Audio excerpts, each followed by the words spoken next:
Good morning, guys. It is a beautiful Saturday morning.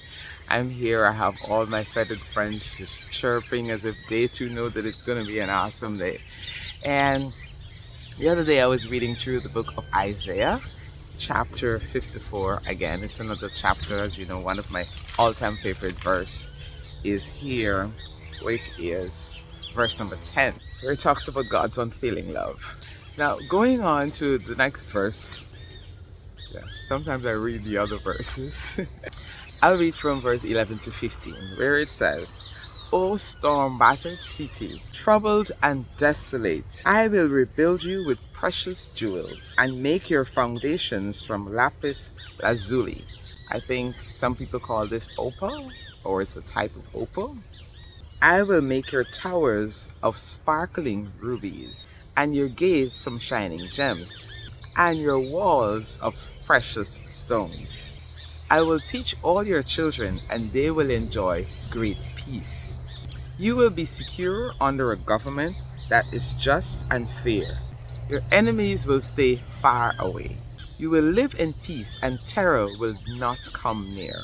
If any nation comes to fight you, it is not because I sent them. Whoever attacks you will go down in defeat. And one of the first points I want to make here is that Jerusalem had gone to a really desolate place. It was broken down, they had been captured by their enemies, and things were really out of hand.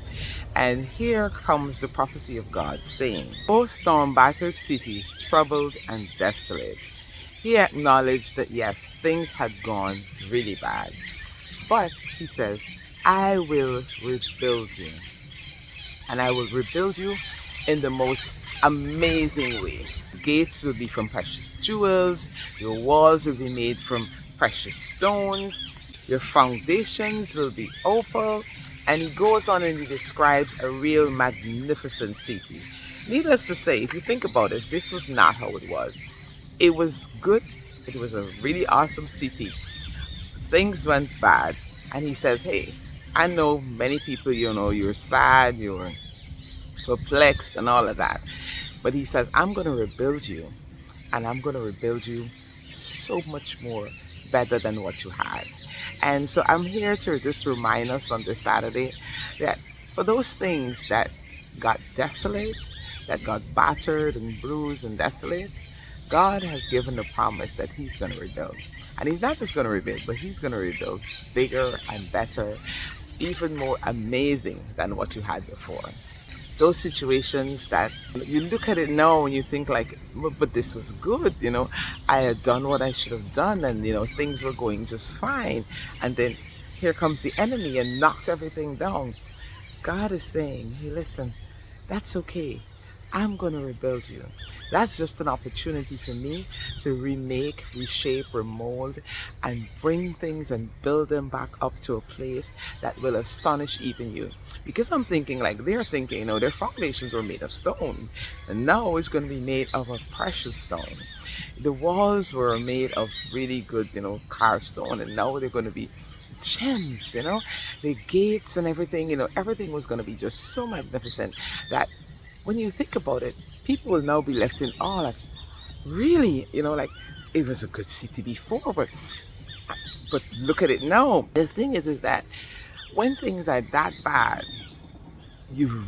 it's difficult to see that, and I think that is why God sent the prophet to tell them and warn them that yes, things have gone sour, but I'm still here. I'm still with you, and my plan is for things to get to a much better place. Even in this week, I had some challenges, and this is one of the scriptures that encouraged me. That yes, there are things that may have not gone the way I wanted them, things that may have looked like they went sour or they came to a point that was desolate. But God reminded me that when things get that way, he's the God that repays you double for your trouble. He's the God that will come alongside you and make sure that when he redo that situation, when he rebuilds whatever it was broken down, it's going to be something that will be so magnificent that it's going to make you look back and think like, yeah, I'm kind of glad that it went that way, because now God has given me something so much better. I think about Job and a calamity that came upon him. And sometimes, like him, it's not our fault. Sometimes it's just the enemy coming to wreak havoc just because he knows that greatness is inside of you. Sometimes it's just people who got issues with you through no fault of yours. But always, God turns everything around for your good. And so I want to encourage you as you go into this weekend and into this new week, remember, whatever may have been desolate and broken down, God has given a promise that He's going to rebuild you, and He's going to rebuild you so much better and more magnificent than what you had before. All right? That's my word of encouragement. Remember that He loves you, and I do too. Be blessed, guys.